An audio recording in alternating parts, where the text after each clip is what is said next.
প্রাথমিকে ৩২,০০০ চাকরি বাতিলের মামলা গ্রহণ করল সর্বোচ্চ আদালত এবং আগস্ট মাসের তৃতীয় সপ্তাহে এই মামলার শুনানি হওয়ার সম্ভাবনা রয়েছে। আর এই নিয়ে নোটিশ ইস্যু করল বিচারপতি দীপঙ্কর দত্ত ডিভিশন বেঞ্চ। তবে এখনই কোনো অন্তর্বর্তী নির্দেশ নয় বলে জানিয়ে দিয়েছেন বিচারপতি দত্ত। যারা আমাদের বাচ্চাদের ভবিষ্যৎ গড়ছেন তাদের সেই যোগ্যতামান আছে কিনা তা নিশ্চিত করতে হবে, এমনই মন্তব্য সুপ্রিম কোর্টের বিচারপতি দীপঙ্কর দত্তের। যে খবরে চোখ রাখবো, নরেন্দ্রপুরের ভগবানপুরে তৃণমূল আশ্রিত দুষ্কৃতীদের বিরুদ্ধে তাণ্ডবের অভিযোগ এবং বিজেপির প্রতিরোধের মুখে পড়ে পালিয়ে গেল এই সমস্ত দুষ্কৃতীরা। দেখতে পাচ্ছেন সেই ছবি।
তৃণমূল আশ্রিত দুষ্কৃতীদের বিরুদ্ধে তাণ্ডবের অভিযোগ যেখানে উঠেছে, অর্থাৎ আমি যেখানে দাঁড়িয়ে আছি নরেন্দ্রপুর থানা এলাকার খেয়াদা 2 গ্রাম পঞ্চায়েতের ভগবানপুর, যেখানে এখনো পর্যন্ত উত্তেজনা রয়েছে। একদিকে যেমন নরেন্দ্রপুর থানার পুলিশ রয়েছে, তেমনি পাশাপাশি কেন্দ্রীয় বাহিনীর জওয়ানদের দেখা যাচ্ছে। এলাকায় কিন্তু থমথমে।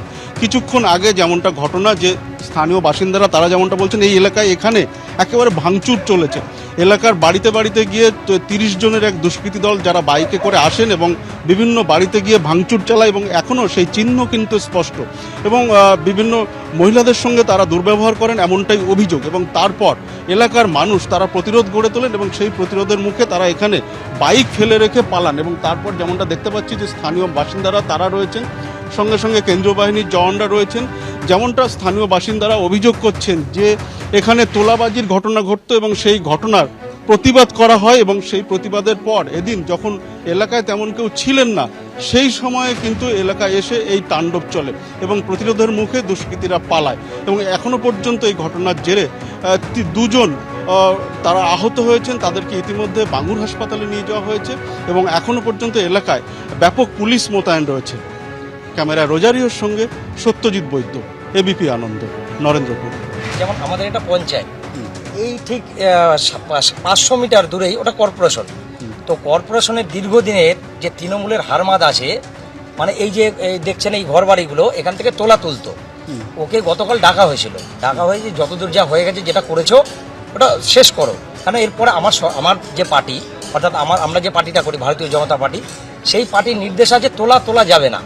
তো সেইভাবে ওকে ডেকে বোঝানো হয়েছে। তো এটা গতকাল ওকে বোঝানো হয়েছে, ওটা ঠান্ডা মাথায় নিয়ে চলে গেছে। আজ আমরা কেউ পাড়ায় নেই। 12টা 12:30 নাগাদ 30 জন দুষ্কৃতী নিয়ে ঢুকেছে। 30 জন দুষ্কৃতী নিয়ে ঢুকে পাড়ার মহিলাদেরকে অত্যাধিকভাবে ঘর থেকে টেনে বের করে মারধর করে। আমাদের 2টো ছেলে ছিল, মানে 2টো ছেলেকে এমন মার মেরেছে তারা এখন ভাঙড় হসপিটালে। এবিপি আনন্দ, এগিয়ে থাকে, এগিয়ে রাখে।